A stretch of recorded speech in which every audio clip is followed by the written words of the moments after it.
अस्सलाम वालेकुम guys, I hope you doing fine. तो हम लोग पैरासोमनियास की बात करते हैं। पैरासोमनियास में मोस्ट कॉमन पैरासोमनियास जो उनसे थे वो हैं non rapid eye movement sleep arousal disorder और rapid eye movement sleep behaviour disorder, restless leg syndrome and nightmare disorder. तो मैंने रैपिड आई के बाद फ़ोन से non rapid eye movement sleep arousal disorder के बाद rapid eye sleep behaviour disorder का नाम इसलिए लिया कि रैपिड आई स्लीप REM की जब हम बात करते हैं तो हम स्लीप बिहेवियर्स की बात करते हैं कि ड्यूरिंग स्लीप ये बिहेवियर्स वो लोग कर रहे हैं, ठीक है। और जब हम non rapid eye movement sleep arousal disorders की बात करते हैं कि वो नॉन रैपिड आई मूवमेंट से अरोजल स्लीप अरोजल डिसऑर्डर है। ये स्लीप बिहेवियर और स्लीप अरोजल में आपको डिफ्रेंशिएट करना मतलब कि फ़र्क पता होना चाहिए कि अक्सर लोग कहते हैं कि दोनों सेम ही हैं, दोनों सेम नहीं हैं। नॉन रैपिड आई मूवमेंट एक स्लीपिंग स्टेट है जिसमें जो उनसे इसकी फ़र्स्ट स्टेज जो उनसी होती है वो लास्ट करती है 5 मिनट्स तक। उस 5 मिनट्स में उस बंदे को जगाना आसान होता है, लेकिन उसकी आई मूवमेंट जो उनसी है वो स्लो होना शुरू हो जाती है और वो नींद की तरफ जा रहा होता है, ठीक है। स्लो आई मूवमेंट्स हो जाती हैं और लेकिन उसमें हम इंसान को जगा सकते हैं।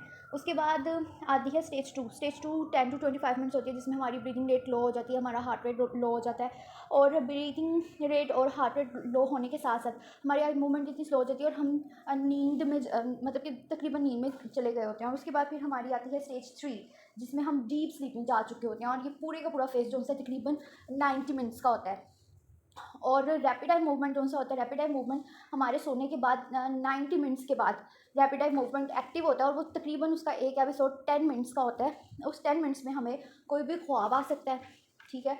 कोई भी ख्वाब आ सकता है उस 10 मिनट्स में और maybe it will last for hour और वो 1 घंटे तक रह सकता है, 10 मिनट से 1 घंटे तक भी रह सकता है। अब रैपिड आई मूवमेंट का जो फेज़ होता है ना उसमें हमारा ब्रेन एक्टिविटी इंक्रीज होती है, हमारा हार्ट रेट भी इंक्रीज होता है, हमारा ब्रीदिंग रेट भी नॉन रैपिड आई मूवमेंट के मुकाबले इंक्रीज होता है, ठीक है। और रैपिड आई मूवमेंट में हमारे मसल्स जो से वो मसल टोन लेक और इस टाइप का कोई कॉन्सेप्ट नहीं होता, उसमें हमारा बॉडी पैरालिसिस नहीं होती। इनफैक्ट नॉन रैपिड आई में हमारे मसल्स इतने ज़्यादा रिलैक्स होते हैं कि उसमें हम बॉडी पैरालिसिस का भी ये कॉन्सेप्ट पढ़ लेते हैं, ठीक है। और ड्रीम जोन से है ना वो नॉन रैपिड आई में जब हमें कोई ड्रीम आता है ना तो वो हमें याद नहीं होता। यहाँ पे बहुत ही कोई विविडली याद रहता है कोई इमेज वगैरह, जैसे कि हमने नॉन रैपिड आई में ये पीछे सारा हमने पढ़ा भी है, ठीक है। इसमें सारा हमने non rapid eye sleep walking sleep terrors जो उनसे हैं, ये स्लीप वॉकिंग और स्लीप टेरर्स हमने नॉन रैपिड आई में इसलिए पढ़े ये स्लीप अरोजल डिसऑर्डर्स है। ये सोए इंसान वो काम कर रहा है लेकिन उसको नहीं पता कि वो काम कर रहा है, वो अनकॉन्शियसली कर रहा है और उसको याद भी नहीं है। और इसमें हमने अमनेशिया का भी कॉन्सेप्ट पढ़ा है कि अमनेशिया भी तारी मतलब अमनेशिया की उस पर याद नहीं है उसमें, ठीक है। उसके बाद फिर हम देखते हैं, ये सारा हमने देख लिया था। अब हम इसके प्रोग्नोस्टिक फैक्टर्स देखते हैं non rapid eye movement sleep arousal disorder के, ठीक है। ये स्लीप अरोजल है कि इंसान नींद से बल्कि नींद में ही वो काम कर रहा है लेकिन वो स्टिल नींद में है। उसमें हम सेडेटिव यूज़ पढ़ रहे हैं, स्लीप डिप्रीवेशन पढ़ रहे हैं, sleep wake schedule disruption, fatigue, physical और emotional stress increase the likelihood of the episodes के नॉन रैपिड आई मूवमेंट के जो एपिसोड्स हैं उसके कोई भी सेडेटिव यूज़ के कोई हम ऐसी मेडिसिन यूज़ कर रहे हैं जिसका सेडेटिव साइड इफेक्ट्स है। इसके रिस्क फैक्टर्स में स्लीप डिप्रीवेशन है, sleep deprivation, sleep wake schedule disruption, fatigue, physical और emotional stress increase the likelihood of the periods के इन सब की वजह से, फटीग की वजह से, किसी फिजिकल इमोशनल स्ट्रेस की वजह से यहाँ फिर में भी हमारा स्लीप वेक शेड्यूल डिस्टर्ब हो गया, उसकी वजह से हमें ये हमारे स्लीप अरोजल डिसऑर्डर का एपिसोड जो है वो अक्रंस हो रही है उसकी। उसके अलावा में भी फीवर और स्लीप डिप्रीवेशन की वजह से इसकी फ्रिक्वेंसी इंक्रीज हो गई है non REM sleep arousal disorder की, ठीक है। उसके अलावा फिर हम जेनेटिक और फिजियोलॉजिकल की बात करते हैं तो फैमिली हिस्ट्री में भी हमें देखने को मिल जाता है कि स्लीप वॉकिंग की हिस्ट्री हो तो 80% ऑफ द इंडिविजुअल जिनकी फैमिली हिस्ट्री जो उनसे स्लीप वॉकिंग की थी उनको भी आगे से फिर ये डिसऑर्डर हो जाता है। उसके बाद risk for sleep walking is increase further, अगर आपके पेरेंट्स में से किसी की हिस्ट्री है तो आपके ऑफस्प्रिंग्स में भी स्लीप वॉकिंग की फर्दर जो सा रिस्क फैक्टर है वो इंक्रीज़ कर जाता है। और individual with sleep terror frequently have a positive family history of either sleep terror और sleep walking with as high as 10 fold increase in the prevalence की, वही चीज़ के 10 फोल्ड मतलब 10 फोल्ड इंक्रीज़ कर के 10 गुना ज़्यादा इस चीज़ का खदशा हो जाता है कि अच्छा अगर आपके बायोलॉजिकल पेरेंट्स या फैमिली हिस्ट्री में किसी को स्लीप टेरर्स है तो उसको भी हो। अब स्लीप टेरर्स की हमने क्राइटेरिया में वैसे बात की थी। स्लीप टेरर्स होते हैं कि abrupt episodes of sleep, panicky screams होती हैं, उसमें इंटेंस फियर होता है और ऑटोनॉमिक अरोजल होता है कि इंसान खुद ब खुद जाग जाता है और ये मे बी आफ्टर 90 या आफ्टर 90 मिनट्स ही ये चीज़ हो कि वो इंसान अचानक से उठ के बैठ गया, या मे भी ऐसा हो सकता है कि फर्स्ट 90 जब नॉन REM स्लीप का एपिसोड था उस टाइम ही उसको वो ड्रीम लाइक स्टेट मतलब कि ड्रीम अकर हुआ है, लेकिन वो जाके तब बैठा है जब वो 90 मिनट्स ख़त्म हुए हैं, जो 90 मिनट्स का मतलब 1.5 घंटे का हमारा एक एपिसोड था। ठीक है। और इसमें ये चीज़ है कि एकदम से वो अब्रप्टली पैनिकली उठ के बैठ गया है और उसको ख्वाब याद नहीं होगा, लेकिन वो काफ़ी ज़ोर से चीखा भी था, और ऐसी हालत होती है बच्चों में। ठीक है। उसके बाद फिर हम लोगों ने सारा बात कर लिया है। अब हम आते हैं डिफरेंशियल डायग्नोसिस में मेन, क्योंकि डिफरेंशियल डायग्नोसिस में पैरासोमनियास में rapid eye movement non rapid eye movement में फ़र्क हो रहा था, तो उसमें मैंने आपको बता दिया कि नॉन रैपिड आई के मूवमेंट के फर्स्ट 90 मिनट्स जो होते हैं नॉन रैपिड आई के होते हैं, और उसमें इंसान जो उनसे काम कर रहा है वो स्लीपीनेस में कर रहा है, गहरी नींद में कर रहा है, और उसको गहरी नींद में नहीं पता, और पैनिक स्टेट में भी वो गहरी नींद में चीखे मार के उठ भी जाए, लड़ भी ले, लेकिन फिर वो सोया रहे। ठीक है, शॉक्ड हालत में रहे। तो डिफरेंट चीज़ें होती हैं। सिर्फ डिसऑर्डर के सिम्टम्स हमें बस एक आउटलाइन देते हैं कि ये चीज़ है, लेकिन जब हम पढ़ते हैं, प्रैक्टिकली देखते हैं, और इवन कि आप गूगल भी करोगे, गूगल की वीडियोस आप देखोगे, तो आपको सिचुएशन के हिसाब से डिफरेंट किस्म की चीज़ें, डिफरेंट किस्म के आउटलाइनर्स देखने को मिलेंगे कि इनकी इंडिकेशन हमें बस एक चीज़ बता दी जाती है कि ये ऐसे है, ये ऐसे हो रहा है। सिम्टम्स सिर्फ ऐसे हैं कि ये ऐसे हो रहा है, सिम्टम्स के पीछे वजह क्या है, प्रॉब्लम क्या है, उसकी बेस पे हम डिस्कस करते हैं, उसकी बेस पे हम डिफ्रेंशिएट करते हैं कि प्रॉब्लम्स हो क्यों नहीं हैं। मेजर मसला ये होता है कि प्रॉब्लम्स हो क्यों नहीं है। अब हम लोग नाइटमेयर डिसऑर्डर को डिस्कस करें, तो नाइटमेयर डिसऑर्डर के जो हमने स्लीप अरोजल डिसऑर्डर में बात की है, उसमें हमने बात की है कि वो during non rapid eye movement होंगे, जबकि नाइटमेयर्स जो से यूजुअली REM स्लीप के फेज में अकर होते हैं। ठीक है। और नाइटमेयर में मे बी इंसान जब उठता है नाइटमेयर डिसऑर्डर में, तो वो कम्प्लीटली और इजीली वो उठ भी जाता है, और वो कम्प्लीटली अपनी सारी स्टोरी भी जानता है, जो भी उसने ख्वाब में देखी है विविडली उसको सारी स्टोरी लाइक सिचुएशन लगती है, और सारी याद भी होती है, और वो कम्प्लीटली अलर्ट होता है। ठीक है। उसके बाद फिर हमने बात की कि नॉन रैपिड आई में तो उसको अमनेशिया भी हो सकता है, उसको याद नहीं होता कि अच्छा क्या हुआ है, और parents of children with non rapid eye movement sleep arousal disorder में misinterpret reports frequent fragmentary imaginary as nightmares, कि मैं भी ऐसा भी अक्सर होता है कि बच्चे जो उनसे वो उठ के बैठ जाते हैं, तो फिर पेरेंट्स को लगता है कि अच्छा इसने कोई ड्रोना ख्वाब देखा है, या गहरी नींद में ये कोई ड्रोना ख्वाब देख रहा है, ऐसे चौथा नहीं। उसके बाद ब्रीथिंग रिलेटेड हम स्लीप डिसऑर्डर्स की बात करें, तो उसमें ब्रीथिंग डिसऑर्डर में इंसान बीच में जागता है, लेकिन वो अरोजल्स जो हैं वो कन्फ्यूशनल अरोजल्स होते हैं, लाइक कि जैसे नॉन रैपिड आई में जब वो इंसान जागता है तो वो कन्फ्यूज होता है, डिसोरिएंटेड होता है।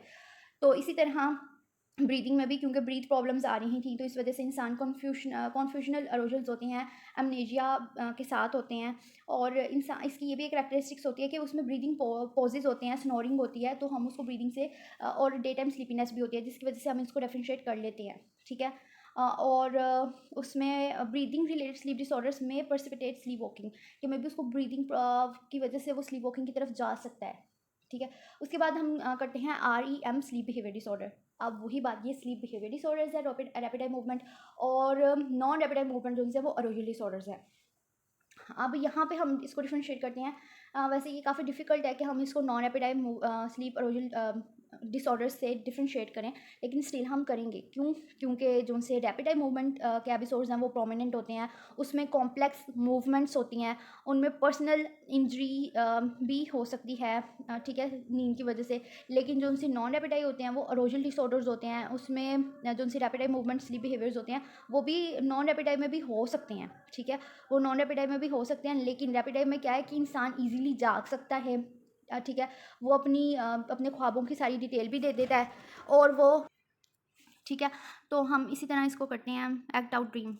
ठीक है। उसके बाद फिर हम पैरासोमनियाज ओवरले सिंड्रोम की बात करते हैं। स्लीप पैरासोमनिया ओवरले सिंड्रोम में ये चीज़ होती है कि उसमें क्लिनिकली जब हम ग्राफिक फीचर्स को चेक करते हैं, तो उसमें स्लीप वर्किंग होती है, और साथ में REM स्लीप बिहेवियर डिसऑर्डर भी होते हैं, तो फिर हम उसको कंबाइन कर लेते हैं। उसके बाद स्लीप रिलेटेड सीजर्स जो होते हैं, स्लीप रिलेटेड सीजर्स कि इंसान को सोए सोए झटके लगते हैं, तो ऐसा होता है, और ये स्टीरियोटाइपिक, और ये झटके जो होते हैं ये स्टीरियोटाइपिक होते हैं। अब यहाँ पे हम उन झटकों को non rapid eye movement sleep terror से कैसे डिफरेंशिएट कर सकते हैं, वो हम ऐसे कर सकते हैं कि सीजर्स ना एक अनयूजुअल बिहेवियर होता है, और वो एक ऑरा क्रिएट करते हैं। ठीक है।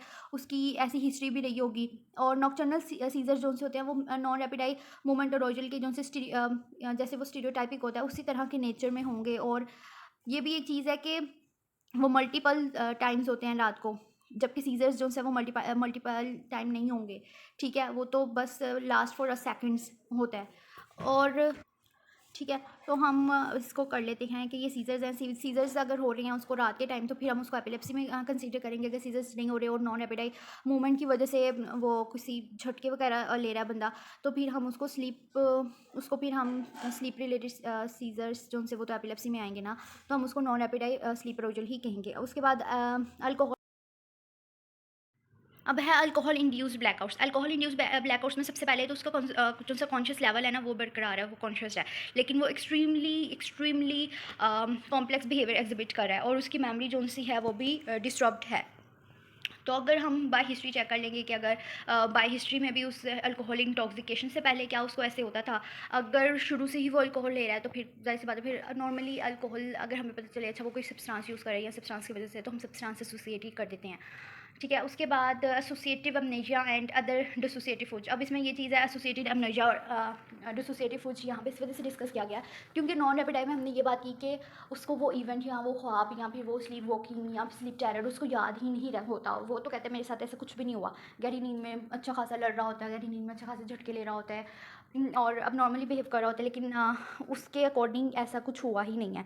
तो इस चीज़ को हम डिफ्रेंशिएट कर रहे हैं कि डिसोसिएटिव अमनेशिया जो है वो या डिसोसिएटिव फूड जो है पैरासोमनियास में वो राइज होगा पीरियड ऑफ वेकफुलनेस के जब वो नींद में या नींद से पहले तब की बातें भी वो भूल चुका है तब। ठीक है कि नींद से पहले जब वो जाग रहा था या नींद के बाद की जागने की बातें वो सभी भूलते हैं, वो स्पेसिफिकली ड्यूरिंग स्लीप पीरियड नहीं भूला। ठीक है। उसके बाद मिलिंगरिंग और अदर वोलेंट्री बिहेवियर्स। मिलिंगरिंग में ये चीज़ आएगी डिसोसिएटिव फूड कि मिलिंगरिंग में वो डिसोसिएटिव फूड करेगा, जागने के बाद कहेगा मैं कौन हूँ मुझे पता नहीं है। वो मिलिंगरिंग में हम नॉर्मली कहते हैं ना कि वो एक्सेसिवली उन सिम्टम्स को रिपोर्ट करते हैं।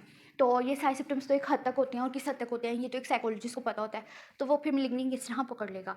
पैनिक डिसऑर्डर में या पैनिक अटैक्स या फिर किसी भी पैनिक अटैक की वजह से कोई ख्वाब में कोई ऐसी स्टिमुलस मिल गया है जिसकी वजह से इंसान पैनिक होके जाग गया है, तो वो क्या होगा कि वो जब जागेगा तो कंप्लीट अवेकनिंग होगी, लेकिन कन्फ्यूजन होगी, मे बी कन्फ्यूजन होगी और फियरफुलनेस होगी उसमें कि वो इंसान काफ़ी डरा हुआ होगा अगर वो पैनिक होकर उठेगा। लेकिन अगर non rapid eye movement sleep terror की वजह से अगर वो उठ रहा है तो फिर क्या होगा कि वो इंसान को याद नहीं होगा कि उसने क्या ख्वाब देखा है। उस इंसान की मोटर एक्टिविटी जो सी होगी वो टिपिकल होगी और वो कन्फ्यूज होगा कि मेरे साथ हुआ क्या है। जबकि पैनिक में तो इंसान की आई मूवमेंट जो सी होगी वो बिल्कुल स्टेयर्ड स्टेट में होगी या वो बहुत ज़्यादा कोई कांप रहा होगा, पैनिक की स्टेट में होगा और उसको पता होगा उसको क्या स्टिमुलस मिला है, उसको याद भी होगा ख्वाब। उसके बाद मेडिकेशन, अगर हम बात कर लें कि मेडिकेशन की वजह से अगर ऐसा कुछ हो रहा है तो वो भी हम देख लेंगे कि वो सिमिलर बिहेवियर मेडिकेशन मखसूस मेडिकेशन से पहले हो रहा था कि नहीं, अब ये बेंजोडियाज़ेपाइन की वजह से हो रहा है, नॉन बेंजोडियाज़ेपाइन सेडेटिव हिप्नोटिक्स की वजह से हो रहा है, अपॉइड कोकेन क्या वो चीज़ ले रहा है जिसकी वजह से ये हो सकता है और हो रहा है। और नाइट ईटिंग सिंड्रोम ये चीज़ होती है कि स्लीप रिलेटेड ईटिंग डिसऑर्डर होता है कि इंसान चलता है और चलते चलते वो खा भी रहा होता है। ठीक है। और नाइट ईटिंग सिंड्रोम जो सा ये स्लीप रिलेटेड ही है ईटिंग डिसऑर्डर, लेकिन यहाँ पे हम इसको स्लीप वॉकिंग से कैसे डिफ्रेंशिएट करेंगे, तब इंसान उठ के खाता है। ठीक है। नाइट ईटिंग सिंड्रोम जो सा उसमें इंसान उठ के खा रहा है, उसमें इंसान नींद में चलते चलते नहीं खा रहा। उसके बाद हम कोमोबिडिटी की बात करते हैं in adults association with sleep walking. Obsessive compulsive और मेजर डिप्रेसिव पेशेंट्स में स्लीप वॉकिंग देखी जाती है क्योंकि वो बहुत ज़्यादा गहरी नींद सो गए होते हैं और उनके ब्रेन का कोई ना कोई पार्ट एक ऐसा एक्टिव रह जाता है जिसकी वजह से ये हो रहा होता है। और आप इसकी पैथोलॉजी चेक करें तो आपको पता चलेगा कि अच्छा ब्रेन के कौन से स्पेसिफिक पार्ट्स हैं, कौन सा स्पेसिफिक न्यूरो ट्रांसमीटर का लेवल है जो हाई अप रहता है जिसकी वजह से इंसान जो है वो कम्प्लीटली सो भी नहीं पाता। Thank you for watching. I hope कि आपको डिफरेंशिएट समझ आया हो, आपको सारे पैरासोमनियाज, पॉलीसोमनोग्राफी, इंसोमिया सब एक जैसा नहीं लग रहा हो क्योंकि इनमें मेजर डिफरेंस है। REM में और नॉन REM में पूरी वीडियो मैंने बना दिया है कि इनमें क्या डिफरेंस है। दोबारा, rapid eye movement behaviour sleep disorders है और non rapid eye movement arousal sleep disorders हैं। आई होप कि अब आपको समझ आई हो। कुछ फिर भी नहीं समझ आया, you can still ask me in the comments and मैं फिर कोई ना कोई ऐसी वीडियो बनाऊंगी जिससे मेरी कोशिश होगी कि आपको समझ आ जाए। आई होप कि समझ आई हो। Thank you so much and अल्लाह हाफिज़, take care and like subscribe ज़रूर करिए।